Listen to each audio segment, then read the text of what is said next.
We're part of the Die Performance Improvement Clinic happening in Fort Worth, Texas. I'm Paul Robbins. I'm the General Manager of Castool. I'm Danny Dunn. I'm the North American Sales Manager for Castool. The topic we were asked to speak on is external factors. And simply, external factors are when not to correct the die. Many of the corrections done, and I would say probably as high as 70% of the corrections done on the die, are because of external factors and not because the die was made incorrectly. This isn't really anything to do with external factors, but I don't think you can talk about dies or extrusion unless you're talking about performance. And a few years ago, we did a study on the industry, and we had about 1,300 presses taking a look at the difference between the average extruder and, as we called it, the super extruder. If we looked at an 8-inch press extruding 6063 alloy, we found that the average extruder was doing 3,500 pounds per hour, and they were accomplishing that with a ram speed of about 23 inches per minute, contact efficiency of 60%, and net recovery of 80.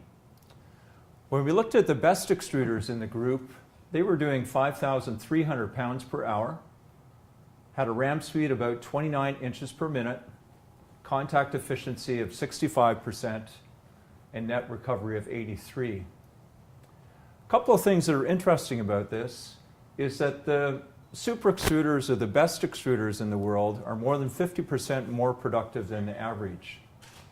If we take a look at contact efficiency, which if we take a look at the total press cycle, it's the percentage of the cycle that the stem is actually moving.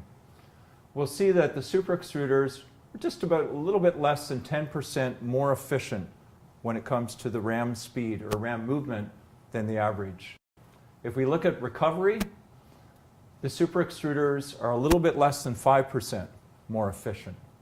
But when we take a look at ram speed, the ram speeds of the super extruders are on average 40% faster than the average. So the biggest difference between a super extruder and an average extruder is ram speed. If we take a quick look at the 7-inch super extruders in our study, we're doing 3,931 net pounds per hour. And again, this is with 6063 alloy on a 7-inch billet. And the 9-inch billet, they were doing 6,396 net pounds per hour. And again, with 6063 alloys. So that just gives you an idea of what is possible. And a lot of people think these numbers are quite fictitious, but they're being done day in, day out, year after year by several extruders. We're not going to get heavily in it today, but if we want to take a look at time, we basically have 365 hours or days by 24 hours a day by 60 minutes per hour and 60 seconds per minute. And we can break down our usage of time into dead cycle, waste time, die change time, extrusion time, die test time, other downtime, maintenance downtime, and holidays or offline time. When we look in recovery, we're looking at the billet. And we can take a look at the butt, extrusion scrap, which first and last billet, shape scrap, back end and front end blisters, transverse welds, longitudinal welds, quench scrap, table scrap, stretcher scrap, and saw scrap, and then our good billet. When we take a look at the biggest difference is ram speed. And ram speed is completely dependent on alloys and using lean alloys and high performance dies.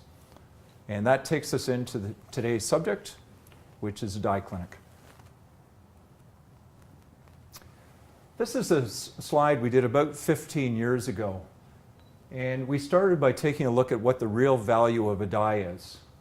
Basically, the price of the die, how many die trials it takes to get good material, the speed of the die, back to ram speed, the die life, the recovery from the die, the consistency billet to billet, run to run, the lead time is how long does it take to get the die, and the tolerance profit.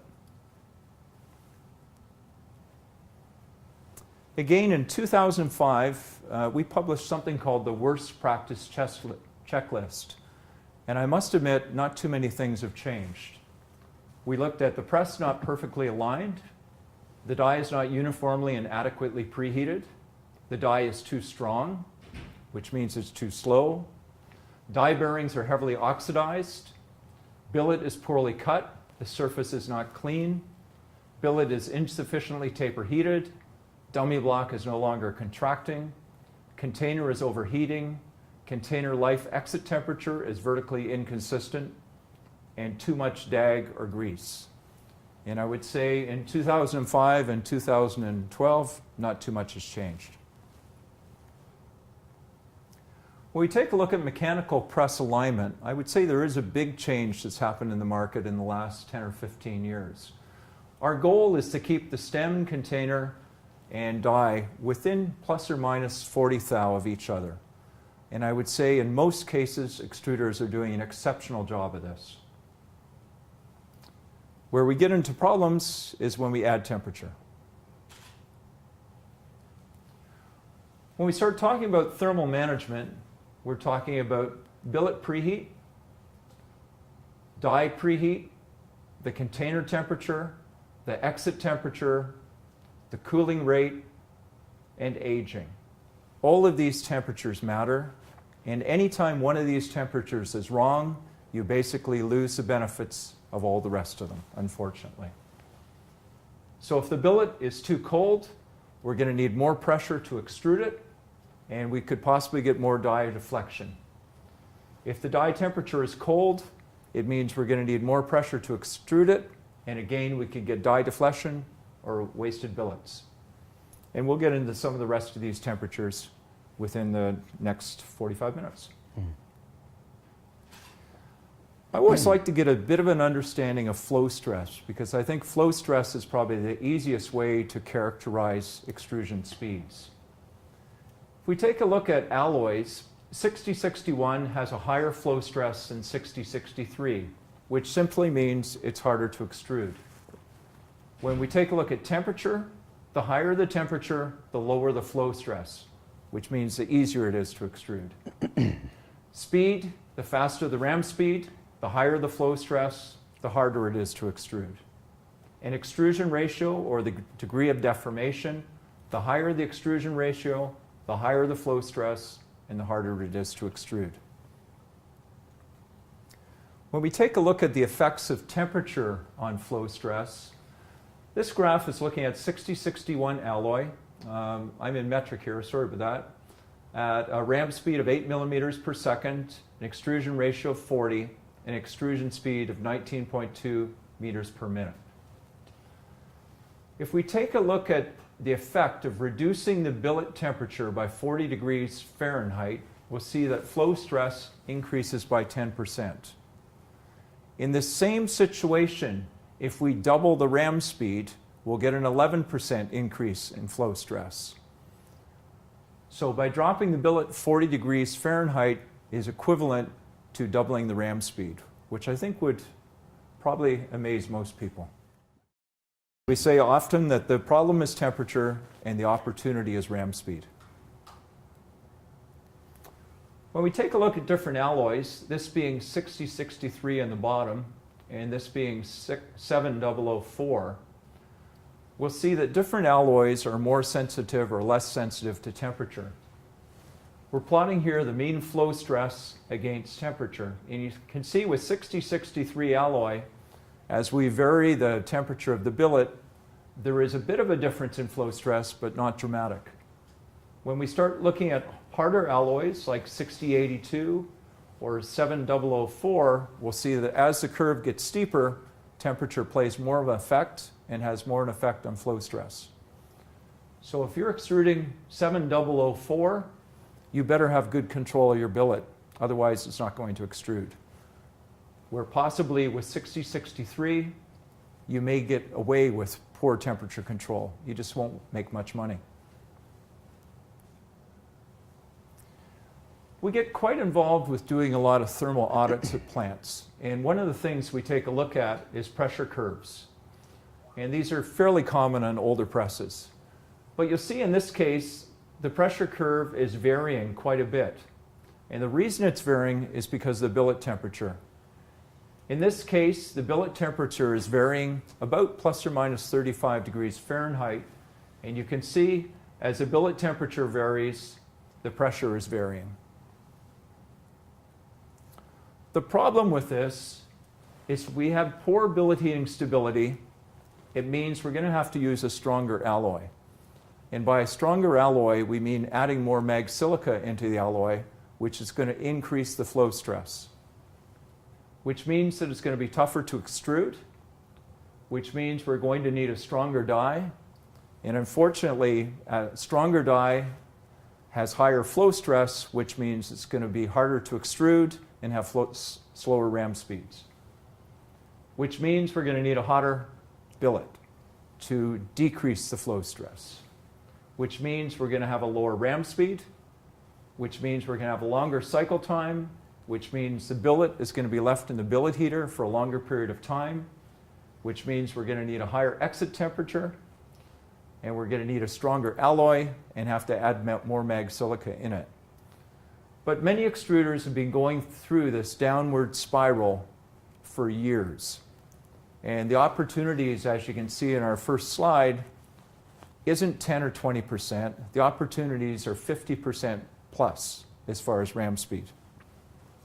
If we do the reverse, if we have more stable runs, better billet heating stability, it means that we can use a more dilute alloy, which means we can lean out the mag silica in the alloy, which means it's going to be easier to extrude because the flow stress is decreased, which means we can use higher performance dies, which are easier pushing dies, which means we can drop our billet temperature, which is going to allow us to get a higher ram speed, which means we're going to have shorter, more stable cycles. We can maximize our exit temperature and use a more dilute alloy. And this is basically the difference between your average or less than average extruder and your super extruder. And most of it comes down to temperature. A lot of people have seen these limit diagrams where you put extrusion speed against exit temperature. Basically, on this side of the curve, speed is limited by pressure, which means as your press is only so capable of pushing at so much pressure. On the outside of this, you're limited by the actual extrusion, where you get tearing of the extrusion. Of course, we want to operate at as high a speed as possible, and the problem with that is that our temperature range becomes very tight. So unless we have good thermal control, we're not able to work in this area. And again, your average extruder will operate in this area because it's easier. A lot of people talk about isothermal extrusion. And with isothermal extrusion, we want to get a constant exit temperature. And the reason being is we'll have the least scrap and hopefully the highest ram speed. There's basically three ways to do this, or two ways to do this. One is by varying the ram speed and having a constant billet temperature. And it's obvious that if we vary the ram speed, we'll also be varying the deflection of the die, and our wall thicknesses will be moving. The other way is to have a taper-heated billet. And when we're talking taper-heated billet, we're not talking about a 20 or 30 degree taper. We're talking about 4 or 5 degrees Fahrenheit per inch of billet. So if you have a 40-inch billet, we're talking maybe 160 to 200 degree taper. And again, a lot of people have the ability to taper heat, but very few people do this. One thing that we noticed during a lot of the audits that we check is we're looking for shear. And what we're talking about here is the shear deformation that happens on both ends of the billet, top and bottom, either through poor maintenance of the shear or misalignment. The logs can now be precisely cut and welded together to avoid this air entrapment and the blisters. Surface finish of the billet must also be smooth. If you check this picture out from the top right-hand corner, there you go, Paul. We get a tremendous amount of air that gets caught up in there, and we can hear the blisters popping right from the upset of the billet all the way through the cycle. The billet should always be kept clean and stored in a place where it can be protected from the elements. Very often we hear people talking about uniform temperature, And there isn't anything in the extrusion process that is uniform. What we're looking for is a stable thermal gradient. And by a stable thermal gradient, we mean that the temperature of the die, of the rest of the die stack, the container, should all be stable but never be the same. When we take a look at the die during extrusion, it's rather obvious that the inside of the die is going to be hotter than the outside of the die. The outside of the die is dissipating heat to the environment and also losing heat to the die slide, in which case the die is hotter in the middle than on the outside. If we go back to flow stress, it means that the flow stress in the middle of the die is going to be less than the outside of the die. Since the applied pressure is even, it means that the speed of the extrusion through the middle of the die is going to be faster than the outside. And if we go back 30 years ago, there was a lot of algorithms that were created so that we could clearly understand die deflection, because most extruders believed that the reason the extrusion ran faster in the middle was because of deflection. And it wasn't because of deflection. It was purely because of temperature. And today it's why we alter the bearings. They're longer in the middle than the outside to make up for temperature. Die heating is a big problem, and it's probably the easiest thing to fix on any extrusion press. Clearly, when we take a look at chest ovens, we're putting cold dies beside hot dies. We're opening and closing these ovens. Most of them heat by convection, so we virtually have no control over die temperatures. Dies tend to spend a long time in these die ovens and are rarely at billet temperature. I just want to point out on this graph, if you look at this, what's interesting here, these are the thermocouples in the free air of the actual chest oven itself. We have two thermocouples that are located in the die. Now, this top temperature, I want you to understand, is 650 degrees. These drops in temperature here, because I remember doing this, they're dropping almost 400 degrees. So the internal cavity of the oven is dropping between 350 to 400 degrees. When I look at the graph here, it takes 25 to 30 minutes for that to get back up to temperature. So you can imagine on 35 to 40 die changes per shift, the actual die temperature that the test dies that we had never got above in the core 650 degrees. With single cell die ovens, we're heating one die at a time, and the goal is to heat the die quickly and uniformly the temperature without overheating the die. With single cell die ovens, we use a heat head, which means that we actually put more energy or heat at the die than what our target temperature is. So if we have a target temperature of, say, 860 degrees, which is the billet temperature, we may have a heat head about 1,040 degrees. And we make sure that the heat head is less than the annealing temperature of H13, which is 1,085 degrees, and also where our nitriding layer starts to degrade, which is around 1,040 degrees. And then we have a soak, which is the second stage where we get the uniformity. So the goal is to bring the die quickly and accurately the temperature, and we do this with a two-stage cycle. Another problem is that once you take the die out of the die oven and start getting ready to extrude, the die loses about 10 degrees Fahrenheit every minute in air and about 20 degrees Fahrenheit every minute so it's in the die slide. So if the die, say your average die spends maybe a minute in air and 2 minutes in the die slide, we've lost about 50 degrees Fahrenheit. So if we would like to get the die plus or minus 10 degrees Fahrenheit from the billet temperature, we're actually going to have to target the die about 50 degrees above billet temperature so that for the first billet they sink. So with an 860 degree billet, we're actually going to want a die close to 910 degrees so these two can be accurate for the first push. A lot of extruders today have alarms on their press or on their die oven. So if the die spends longer than 5 minutes between coming out of the die oven to the first push, there's an alarm, the press goes back to the die shop and comes back out again. We only want to put dies on the press that we know are going to work. We haven't done these for a while, but with the extruders we used to work with, we used to do a lot of studies on knockoffs. And typically, a knockoff is any time a die goes to the press that does not run its full production run.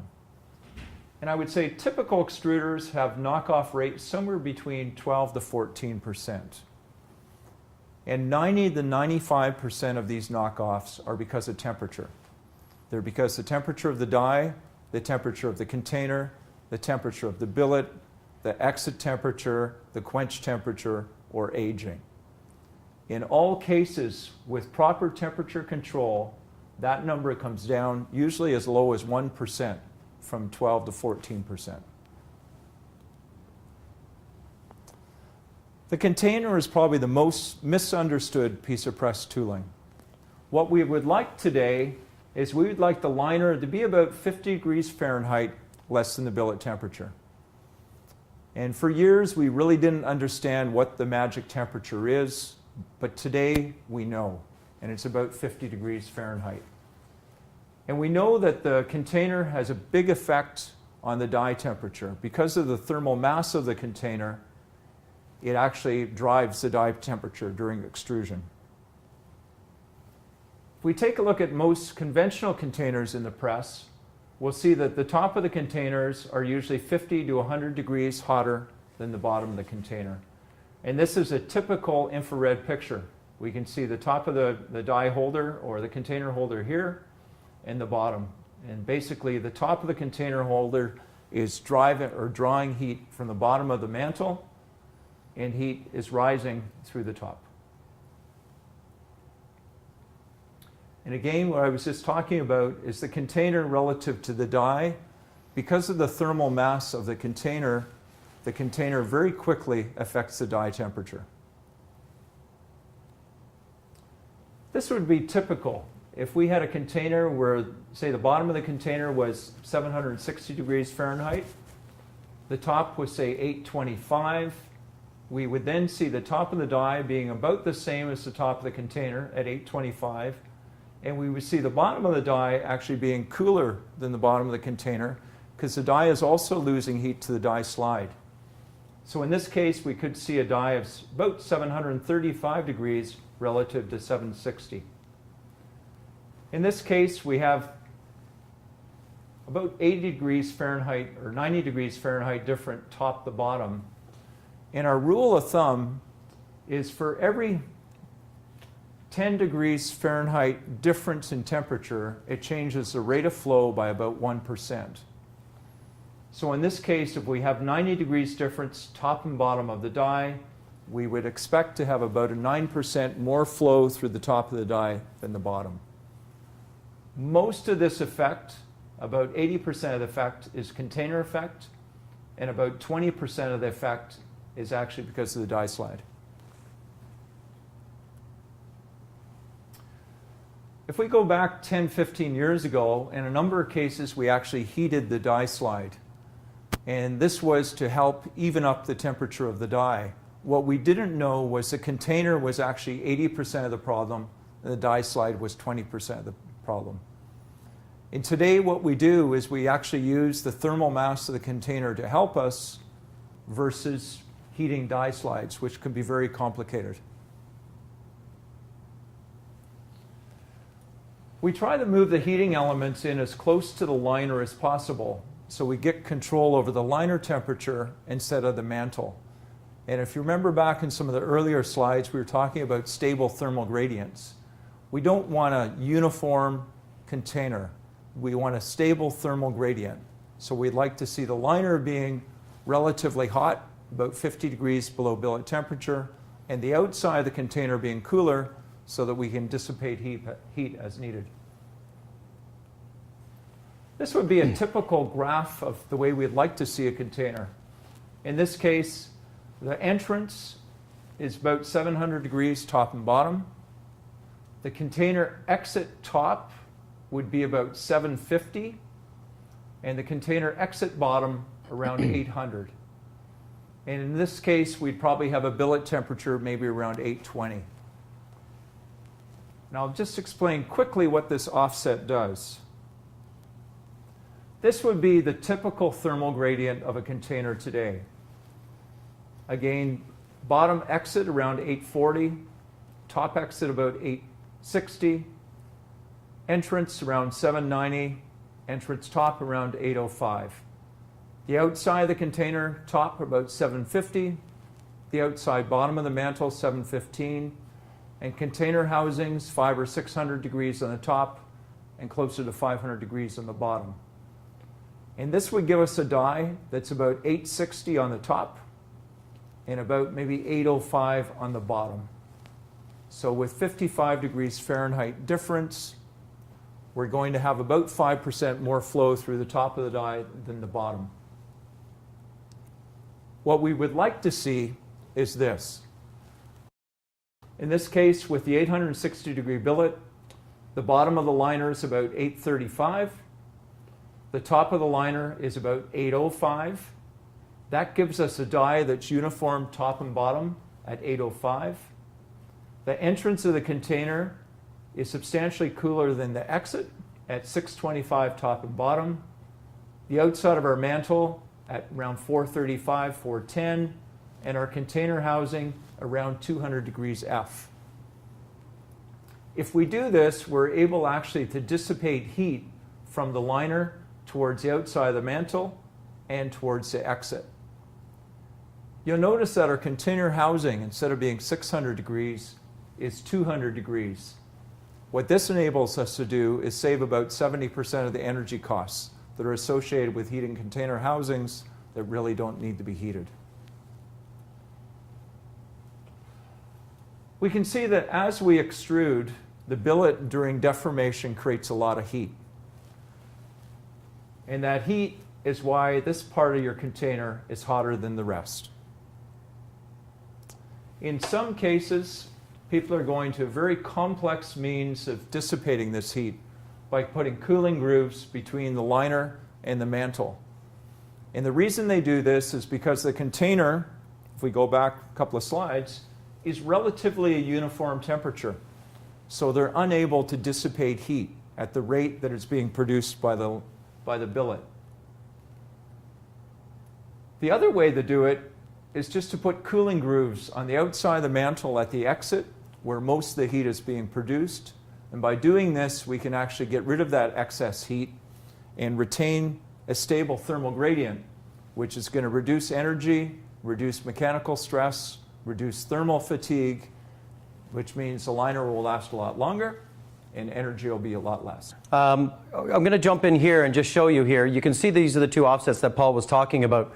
This container prior to this was an air-cooled container, but once we turned it into a QR container and moving the elements in a lot closer, the air temperature set on this, the upper limit was 910 degrees Fahrenheit.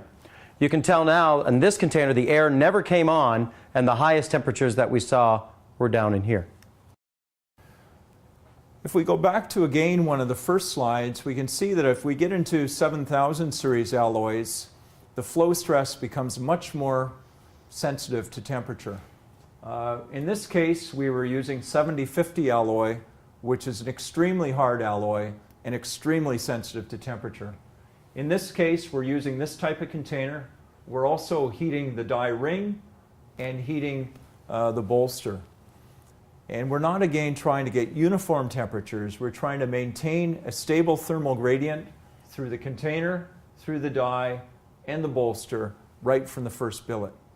And by doing this, we were able to reduce flow stress by about 40%. In this case, we were actually extruding a double hollow in 7050, which without this type of temperature control is impossible.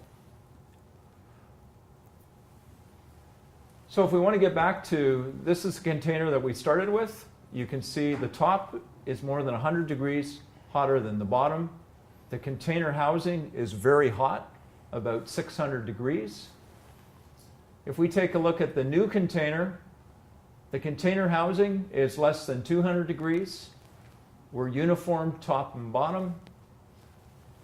Flow stresses are down, energy usage is down, life is up. It's a win-win in all situations. We're going to talk about poor butt shear alignment.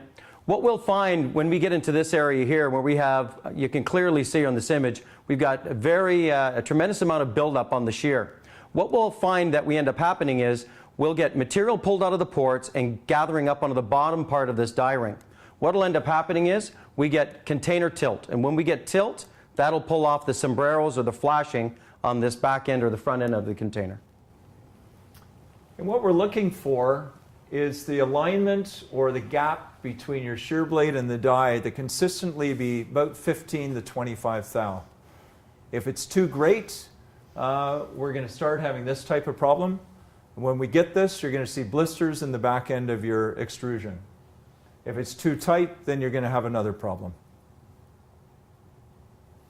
And again, your poor butt shear is giving us welding problems, blister problems, and several others.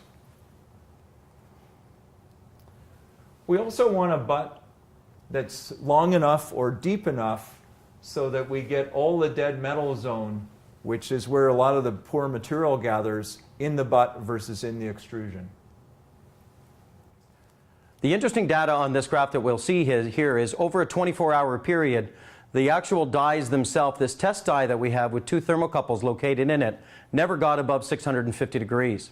And the reason for that being is each one of these drop-down thermocouples, these indications here, is a free air thermocouple located in the central part of the chest oven. Every time the die oven opens, the thermocouple reads the temperature, obviously, drops between 350 to 400 degrees Fahrenheit, the entire cavity. So every time you see one of these drop downs, that is the door being opened. Now when we look back at the graph and the actual data in the Excel spreadsheet, you'll see that it takes 35 to 40 minutes for the temperature of the cavity to get back up again. The other thing that's interesting, and any good die corrector or press operator will know, there's always hot spots and cold spots in these ovens.